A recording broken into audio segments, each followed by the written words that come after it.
Halo anak, selamat datang di kelas Matematika.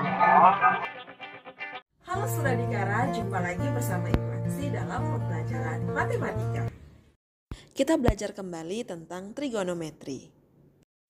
Kali ini kita akan belajar tentang perbandingan trigonometri, sudut-sudut di berbagai kuadran, dan sudut-sudut berelasi. Kuadran, apa itu kuadran?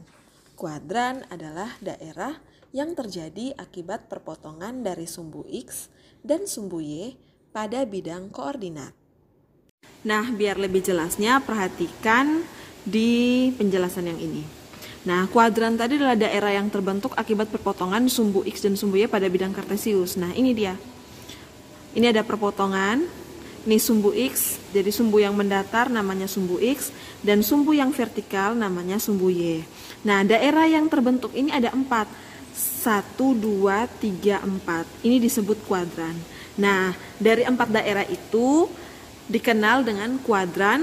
Nah, kuadrannya mulai dari sini. Kuadran 1 namanya.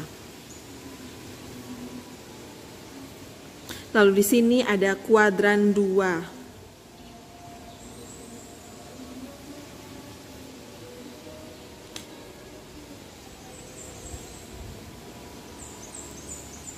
Lalu di sini kuadran 3.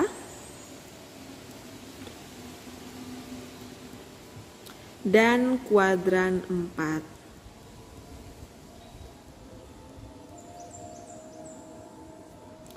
Perhatikan kembali gambar ini. Nah, kita sudah lihat nih daerah-daerah kuadrannya. Ini kuadran 1, letaknya di sebelah atas, ini sumbu X ya, di sebelah atasnya sumbu X, dan sebelah kanan sumbu Y, ini sebelah kanan Y. Lalu kuadran 2, terletak di atas sumbu X, sebelah kiri sumbu Y. Kuadran 3, letaknya di bawah sumbu X dan sebelah kiri sumbu Y. Dan kuadran 4, letaknya di sebelah bawah sumbu X dan sebelah kanan sumbu Y. Ini letak untuk tiap kuadran. Lalu perhatikan untuk kuadrannya ya. Kuadran pertama itu dia terdiri dari 0 derajat sampai 90 derajat. 0 derajat sampai 90 derajat itu adalah milik kuadran pertama. Untuk kuadran kedua itu 90 derajat sampai 180 derajat. 180 derajat. Nah, kuadran 3 itu 180 sampai 270 derajat, dan kuadran 4 270 sampai 360 derajat. Jadi dia berputar satu lingkaran penuh pas di 360 derajat. Pas ya, karena satu lingkaran juga besar sudutnya 360 derajat. Nah, selain tentang besar sudut di dalam setiap kuadran, kuadran ini memiliki sifat tersendiri untuk nilai-nilai perbandingan trigonometrinya. Kita mulai dari kuadran pertama. Kuadran pertama semua bernilai positif. Semua itu apa? Semua itu mulai dari sin, cos, tangen, kotangen, kosekan, dan sekan. Untuk kuadran pertama, untuk nilai dari 0 derajat sampai 90 derajat, semuanya bernilai positif. Untuk kuadran kedua, yang positif hanya sin dan kosekan. Lalu untuk kuadran ketiga yang positif hanya tangen dan kotangen. Dan untuk kuadran yang keempat yang positif hanya cos dan sekan. Nah, ini untuk sifat nilai perbandingan tiap kuadran. Selain besar sudut dan sifat untuk nilai perbandingan, di setiap kuadran ada juga aturan yang berlaku yang berbeda untuk setiap kuadran. Untuk kuadran pertama, itu yang berlaku hanya alfa derajat dan 90 kurang alfa derajat. Untuk kuadran kedua, 90 tambah alfa derajat dan 180 kurang alfa derajat. Untuk kuadran ketiga ada 180 tambah alfa derajat dan 270 kurang alfa derajat. Lalu untuk kuadran yang keempat 270 tambah alfa derajat dan 360 kurang alfa derajat. Oke, perhatikan alfa ini berapa? Alfa ini adalah sudut-sudut yang kita sudah ketahui nilainya, yaitu sudut-sudut istimewa. Itu sebagai alfanya. Nah, lalu ada catatan nih. Catatan.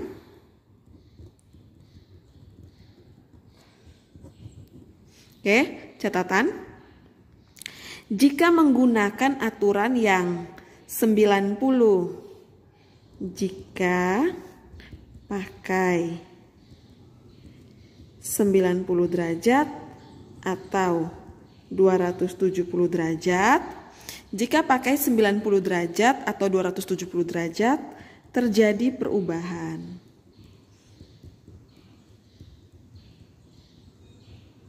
Lalu jika pakai 180 derajat atau 360 derajat tetap.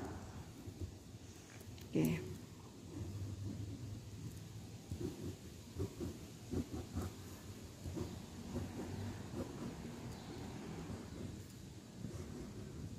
Oke.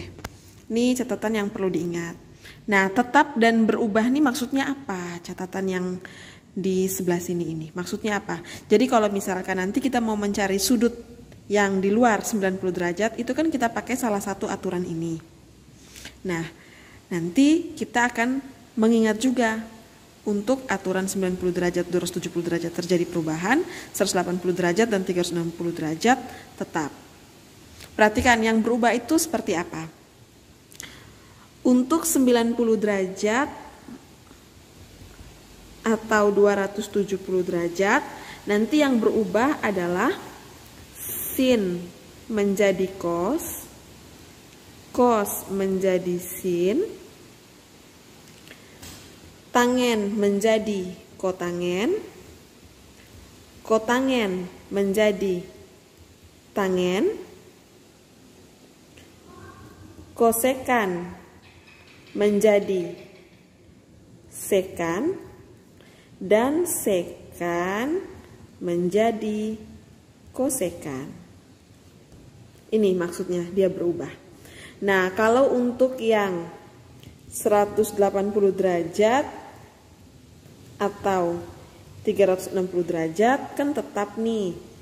Sin dia tetap sin. Lalu cos tetap cos. Tangen tetap tangen. Tangen ini kadang ibu tulis tan, kadang ibu tulis pakai TG, itu maksudnya tangen sama ya. Terus kotangen tetap kotangen. Kosekan tetap kosekan. Dan sekan tetap sekan. Ini maksud perubahannya. Perubahan dan tetap ya untuk perbandingan trigonometrinya. Nah, ini ya bentuk kuadrannya sudah lengkap dengan aturan setiap kuadran dan catatannya. Kita mulai kerjakan contoh soalnya.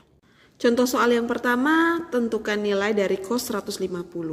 Kita lihat kembali, kita punya tabel ya, kita punya kuadran ini. 150 ada di kuadran mana? 150 berarti di sini, yaitu ada di antara 90 sampai 180. Nah, sekarang ada dua aturan nih, mau pakai 90 derajat tambah alfa atau 180 kurang alfa. Perhatikan, ibu contohkan dua-duanya. Misalkan kita pakai aturan yang pertama, yaitu 90 tambah alfa. Berarti cos 150 derajat sama dengan, ingat kalau kita mau pakai 90 tambah alfa, berarti 90 tambah berapa yang dapat 150? Tambah 60. Ingat kalau kita pakai yang 90 tambah alfa, berubah. Dia berubah, lihat ini. Sin jadi cos, cos jadi sin. Kita lihat soal kita apa? Cos 150, berarti dia di sini menjadi sin. Oke. Jadi sin yang diambil 60 derajatnya. Sin 60 derajat nilainya setengah akar 3. Lalu kita lihat cos 150 ini ada di kuadran berapa? Kuadran 2. Kuadran 2 cos bernilai negatif. Karena di kuadran 2 yang positif hanya sin dan kosekan. Jadi kita tambahkan di sini tanda min. Nah, jadi cos 150 itu nilainya min setengah akar 3. Nih, ini kalau kita pakai yang 90 derajat tambah alfa. Sekarang kalau kita pakai yang 180. Berarti dia tetap, kalau kita pakai yang 180 berarti tetap cos di sini.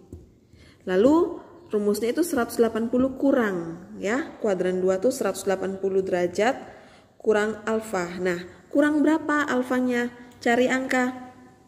180 kurang berapa dapat 150? 30 derajat. Berarti cos 30 derajat. Cos 30 adalah setengah akar 3. Ingat, ini ada di kuadran 2. Kuadran 2 nilai cos adalah min.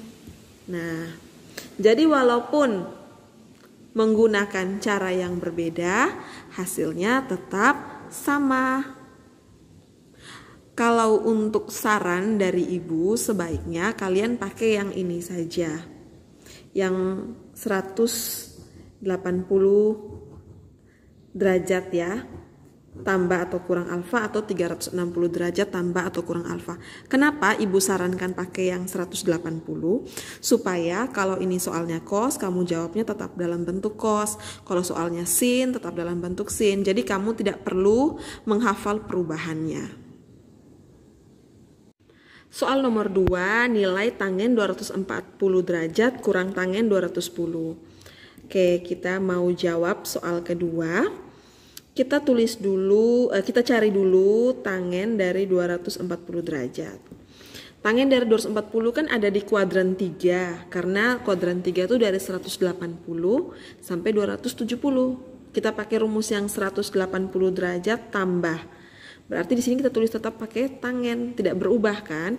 180 derajat tambah berapa? Dapat 240 tambah 60. Oke, berarti nanti yang kita cari adalah ini. Tangen 60 derajat. Tangen 60 itu berarti sin 60 per cos 60. Berarti setengah akar 3 per setengah. Setengah bagi setengah sudah habis ya, 1. Maka tangen 240 adalah akar 3. Tangen ini di kuadran 3 nilainya positif. Karena positif tidak usah kita tulis apa-apa lagi, sudah tetap seperti ini. Lalu kita cari yang berikut, tangen 210. Tangen 210 berarti tangen 180 derajat ditambah berapa? Dapat 210, berarti tambah 10. Tambah 30 derajat. Berarti tangen 30 derajat. Tangen 30 derajat berarti sama dengan sin 30 derajat bagi cos 30 derajat. Berapa nilai dari sin 30? Setengah per cos 30 setengah akar 3. Setengah dengan setengah dibagi setengah, sisa 1 dan 1. Berarti jawabannya 1 per akar 3. Rasionalkan kali akar 3 per akar 3, jadi akar 3 per 3. Nah, kembali ke soal. soal kita adalah tangen 240 derajat kurang tangen 210 derajat. Tangen 240 adalah akar 3 kurang tangen 210 adalah akar 3 per 3. Nah, akar 3 yang ini itu artinya per 1. Ya kan? Kalau tidak ditulis angkanya berarti dia per 1. Tinggal kita samakan penyebutnya. Berarti samakan dengan 3 penyebutnya. 3 bagi 1, 3 kali akar 3 berarti 3 akar 3 kurang akar 3. Akar 3 begini itu artinya ada angka 1 di depannya. Oke, jadi 3 akar 3 kurang 1 akar 3 per 3 sama dengan 2 akar 3 per 3. Atau bisa juga ditulis 2 per 3 akar 3. Ini jawaban untuk nomor 2. Oh ya, sebelum lupa, tangen 210 itu kan kuadran 3 juga nih. Ya toh? Nah, dia tetap positif. Oke, begini ya anak-anak, jawaban untuk nomor 2. Nah, ini soal ketiganya, kita cari dulu perbandingan trigonometri setiap perbandingannya. Jadi sin 270 itu kan ada di kuadran 3 nih. Berarti kita pakai sin 180 derajat ditambah alfanya berapa? 90. Berarti sin 90.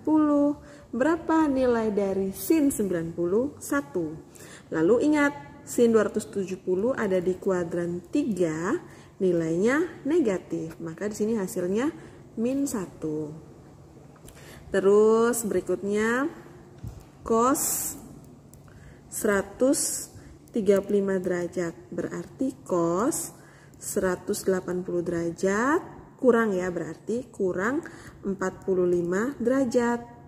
Berarti cos 45 derajat. Nilai dari cos 45 adalah setengah akar 2. Nah, perhatikan, cos 135 ada di kuadran 2. Kuadran 2 cos bernilai negatif, maka hasilnya min setengah akar 2. Yang berikut tangen 135 derajat. Berarti tangen 180 kurang 45. Berarti tangen 45 derajat. Tangen 45 berarti sin 45 per cos 45. Berarti setengah akar 2 bagi setengah akar 2. Setengah akar 2 bagi setengah akar 2, 1. Nah, lalu ini ada di kuadran kedua. Kuadran 2 tangen bernilai negatif, maka di sini hasilnya min 1. Oke. Sekarang kita ke perbandingan trigonometri yang pada bagian penyebut. Ini ada sin 150 derajat. Sin 150 derajat. Oke.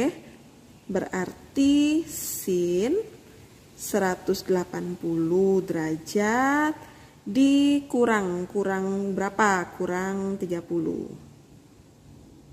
Karena 180 kurang 30 kan 150. Jadi sin 30 derajat. Berapa nilai dari sin 30? Setengah. Sin 150 ada di kuadran 2. Kuadran 2 sin bernilai positif. Bernilai positif tidak usah kita tulis tanda positifnya, lepas saja ini setengah. Lalu cos 225 derajat.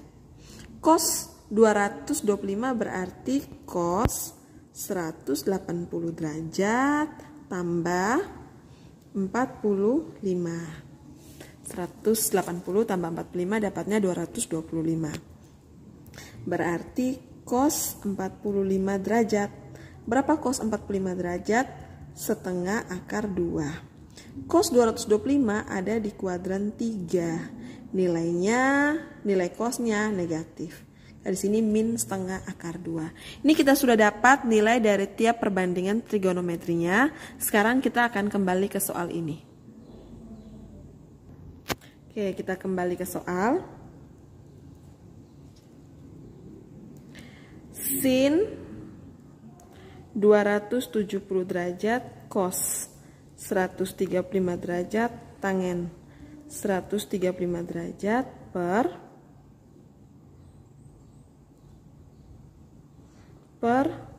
sin 150 derajat cos 225 derajat.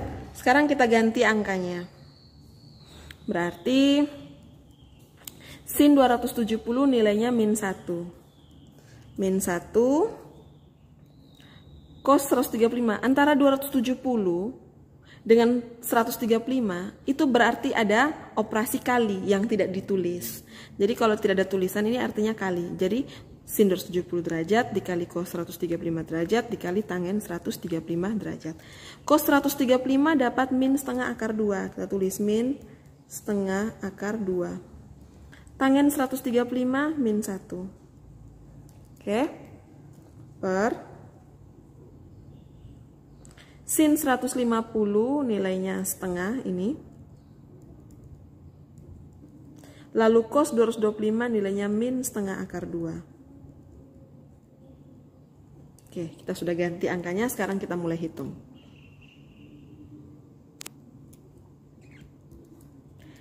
Negatif kali negatif, positif.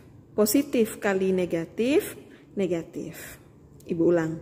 Negatif kali negatif, positif. Jadi ini semua hasilnya sudah positif. Positif ini kali negatif hasilnya min. Oke. Oke, sekarang ini kita anggap ada per satu ya penyebutnya. Oke, pembilang kali pembilang per penyebut kali penyebut. 1 kali 1 kali akar 2 kali 1 akar 2. Per 1 kali 2, 2. 2 kali 1, 2. Per positif kali min, min. 1 kali 1, 1 kali akar 2 per 2 kali 2, 4. Min bagi min positif. Jadi langsung kita tulis sama dengan akar 2 per 2 bagi akar 2 per 4. Nah, tinggal kita balik nih yang ini. Maka dia menjadi sama dengan di sini ya. Ibu tulis langsung sambung sini. Jadi akar 2 per 2 dikali dibalik ini. Jadi tanda baginya aturan pembagian pecahan ya. Tanda baginya jadi kali, lalu angka di belakangnya kita balik jadi 4 per akar 2. Akar 2 bagi akar 2 ini 1. Lalu 4 bagi 2 ini 1. Ini 4 bagi 2, 2.